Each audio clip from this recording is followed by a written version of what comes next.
Larry, what was your reaction to Khalil Rogers retiring and walking away? Yeah, I was disappointed. I mean, because he was really doing well. He had fit in with our football team, and he just felt like that it was, it was time for him to give it up. And so he walked away, and I hated it. You know, he was well liked on our football team, and had already found a place within the team, and so we hated to see him go. It sounded like, at least on some level, the CTE stuff, health concerns might have played some kind of role with it. You know more than I do, then, because that's the one you wrote on Facebook about it. Oh, I don't. Do you sense that guys are more cognizant of the science out there that's emerging, the reports?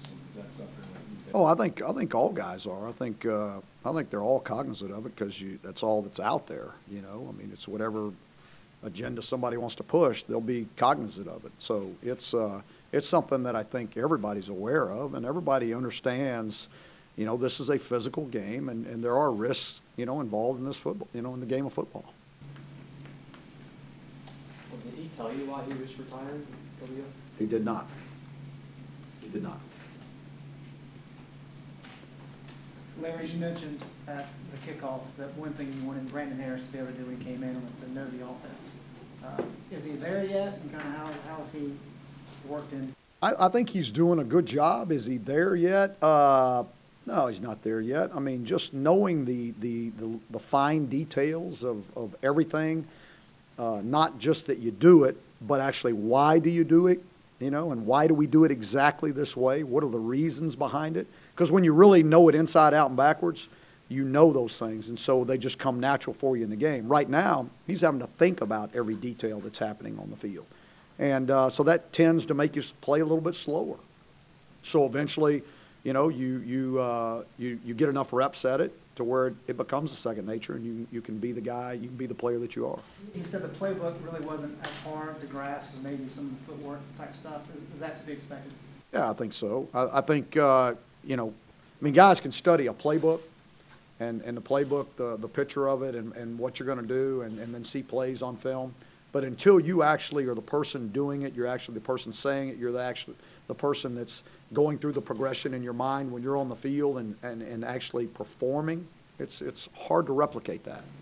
How are you handling the reps between the four quarterbacks for that matter? Yeah, we're working, every one of them's getting the same amount of reps. I mean, we're working, we're getting 2 7-ons or Pascals at one time. We're getting, 2 teams going at one time. So we're doing 2 run-throughs. We're doing double of everything right now. And so, they're all getting equal amount of reps. At what point in the process will you start paring down to maybe 1 or 2 guys getting more just for game prep, I guess? Yeah, probably when 1 or 2 guys start separating themselves. We hadn't even had a scrimmage yet, which that's coming up here pretty soon. So we just got our install in. So we did the first 5 days of install. Install's done, and now we'll scrimmage tomorrow and get a better feel for where those guys are. I mean, because until you do it live, it's hard to tell. I guess I should have asked if you had a timeline, ideally. September 2nd. Fair enough. As soon as possible, though, really. I mean, I'd like to know as soon as possible, just like you guys want to know. I mean, the sooner the better, because then that guy can zero in on leading the team. Right now they're all competing, trying to earn a job, and it's hard to really just take over the team when it's not your team yet. What's your level of clarity in terms of the depth chart and other positions on the offense outside of the quarterback spot? I would say that Bentley Spain is our starter at left tackle. I'm trying to think. I think Cam Dillard is probably is starting to look like he may earn that the center job. I'm trying to think all the way across. I can tell you our 2 top tight ends are going to be Fritz and Tucker. Prohl's going to be one of our starters at receiver. That's about it on offense, I know. Defensively, it's a little bit more established right now, I would say. You guys know who those guys are. Back to Harris, what has stood out physically from what he can do? Oh, he can make every throw there is. The guy's got a tremendous arm, and I've really been impressed with his accuracy. And it's easy to tell when he's not going to be accurate because his feet are messed up. When his feet are messed up, then he's usually not accurate.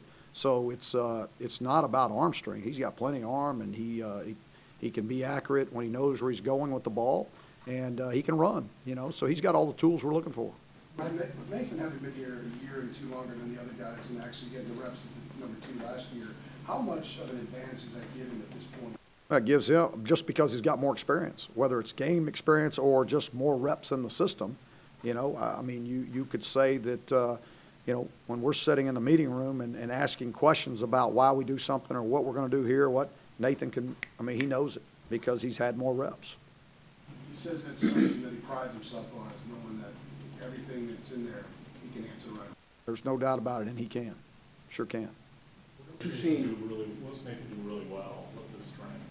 He's very intelligent. He's got a really good feel for what we're trying to do. I think he, you know, he understands when we've got to try to pick up a first down, when we don't. I mean, you know, all the little things, the intangibles. I think he does a really good job with that. You know, he's another kid that can make the throws, and you know, he runs fine. I mean, he can move around and you know, extend plays and do the things that we want there. Coach, you seem confident about the defense that you're going to have in place this year. And Kaysen even said himself that he feels like this will be the best defense during your regime here at North Carolina. Why do you think one of your leaders feels that way about this defense going into 2000? Well, I think those guys have a lot of confidence because they're not relearning something. I mean, they all know it. So you know, JP and those guys have already been able to add packages, do different things. So now those guys, they got more tools in their toolbox, you know, to use during the game because they can do more things, and the guys are more comfortable with the guys around them because they've been together for a while. And so it's just natural for them now to really play at a higher level, you know, because they've been together. When you have as much turnover at the skill positions offensively, no matter who ends up starting, is it realistic to think you can get to game one and have everything down cold, or do you kind of go in and say, we're going to have some bumps along the way, like the learning moments even into the season? Well, my expectation will be that there will be no bumps. You know, that what we use in game one, they know, and they know it very well. And there shouldn't be mistakes, you know. We'll see how that turns out, but that's my expectation level. You know, my expectation will not change for the offense because of personnel. It's going to be the same as what it has been. And so, you know, they'll either meet it, surpass it, or they won't. I mean, Brandon struggled a bit with accuracy at times in his years at LSU. How do you think he's been so far in that regard? I think he's done really a nice job, you know. And the only time that he ever gets into a problem is when his feet aren't right. When his feet aren't right, I mean, that's hard for any quarterback. You know, there aren't many of them that can, when their feet aren't right and they're not balanced, that can make the throws and be accurate. You know, a lot of those guys are playing at the next level, including the one we had last year. What kind of growth have you seen from Chaz and Logan now that they're in a much more competitive situation? I think both of them are excelling. You know, I'll be honest with you, I'm excited about all four guys and what they're doing at this point. You know, now as things start ramping up and we start doing more live, I mean, the install's done. It's going to be now we're going to see who separates themselves. But I'm pleased with all four of them right now. You know, I think each one of them brings something to the table. I think nobody has established themselves. Nobody has separated themselves at this point. But I anticipate that happening here in the next couple of weeks. What went into the decision to bring Deke Adams back to Chapel Hill, and what does he bring to the table as the D-line coach? Obviously, you've known him for a long time. Yeah, I've known Deke and his family for a long time, and you know, he came with me from Southern Miss and was here for a year or two. Well, how many? What was it? 1 or 2 was he here? 1 year. And you know, then he left and got some more experience somewhere else. And then when we had an opening, you know, it was natural for me to see if he would be willing to come back here and wanted to get back involved in Carolina. And so it was a no-brainer for me, you know, and I was excited, you know, at the time, because at the time, you know, Gene and JP and all those guys were the ones that really did the interviewing of all the defensive line coaches that we brought in. And he was one of them, and he was the one that they liked the most and felt fit our team the best. And so we were happy to have him back. D-line group he's inheriting here in his first year? Yeah, I think you know, he can probably tell you better, but it's he's got some guys that are a little bit more experienced. They're still young, but they've got experience and they're talented, you know. And so I'm looking forward to seeing what Deke is able to get out of these guys. At running back, one of your youngest groups, what have you seen out of them in the last 6 days? What are you excited about? What's the potential there with the running backs? Yeah, I'm excited about the potential that's there. You know, I mean, you got 2 days and everybody's in shorts and you know, so, I mean, they're running around out there in shorts and T-shirts and a helmet and nobody's getting hit, you know, and so everybody looks pretty. You know, and then you put some pads on and you start finding out who will grind out the yards, who will stick it in there when they need to. But I think, you know, we've got some talented guys there. I think they're all learning. I mean, the biggest learning curve for those guys is protection. That's always, you know, are you going to be able to pick up a 240-pound linebacker that's blitzing, you know, or you know, when they start twisting and doing all the things, you got to be able to handle those things. If you can't do those things, all of them can run with the ball. They can all run with the ball, you know, but it's can they handle processing quickly, you know, being in the type of offense that we're in and being able to, you know, pick up protections. How did y'all get involved with Brandon Harris? Did you guys contact him first, or did he? No, we didn't. He reached out to us, or his people reached out to us, you know, and I mean that's the way it is with all your graduate students. I mean, there is no, you know, there's no website out there that guys post, hey, I'm looking to transfer, you know, so here I am, come get me. I mean, there's nothing out there like that, you know. So there's no free agent market or list or anything that anybody knows about. So they, you know, basically they have to contact you. What was it about Stanton Truitt in that process that kind of piqued your interest? That well, first of all, Stanton was a guy that we recruited pretty heavily out of high school. I mean, we recruited him hard until he decided to go somewhere else. And so we knew what his skill set was and what he was able to do. We knew that he fit in with us academically. I mean, he fit our profile, everything. And so, you know, to us, plus he has 2 years left. You know, he's a guy that can come in and help us for 2 years. So that was a big part of it. I think it was about this time last year when Cole Holcomb put him on scholarship. Did you ever imagine he'd end up being your leading tackler right away, and how do you think that played out? You know, I mean, you know, going into the season, we had a pretty good feel that Cole was going to be something pretty special. I mean, because he's, what is he, 6'2", 225, 230 pounds. I mean, pound for pound, he's the strongest guy on our football team. You know, and he's going to run 4.5 every time he runs. I mean, he can really run, and he's smart. You know, you can ask X coached a lot of really good linebackers.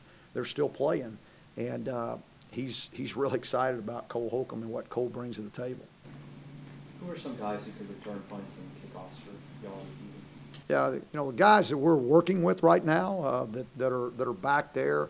You know, Daz Newsome is a guy. MJ Stewart, KJ Sales, Prohl, obviously. Let's see, who else am I playing? A lot of guys for me to yeah, Ratliff's back there. Michael Carter's back there. You know, I mean, we're looking at a lot of guys back there right now because it's still early. You know, we'll pare it down probably to about 5 guys on kickoff return, you know, as we get going, and we'll probably pare it down to about 3 guys on punt return once we get closer to that. So right now we're trying to get a look at a lot of them, you know, and they spend a lot of time, you know, practice. Before practice starts, there'll be about 5 or 6 guys catching punts for about 5 minutes before practice starts, just, you know, one punt after another off the jugs. And so, you know, I get a chance to watch how they secure the catch. Have you guys taken a look at Daz on the other side of the ball yet? On which side? No, we haven't. No, we just installed the offense, you know. So, and again, we won't do that until he's really comfortable with what he's doing offensively. Larry, next week you have to take some time away and go to the hearing. How does that impact scheduling for you guys, and generally do you have a reaction to it?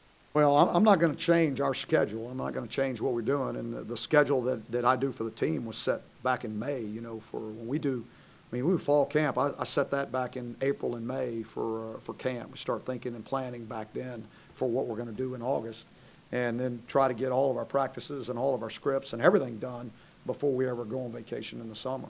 And so I'm not going to change that. I mean, it was fortunate that I had already planned that the guys were going to be off on the 16th, you know, so it just, you know, happened that way. And, you know, we have practice on the 17th, and we're not going to change that. You know, whether I'm here or not, I think, you know, the staff will handle it, and they'll do a great job with it.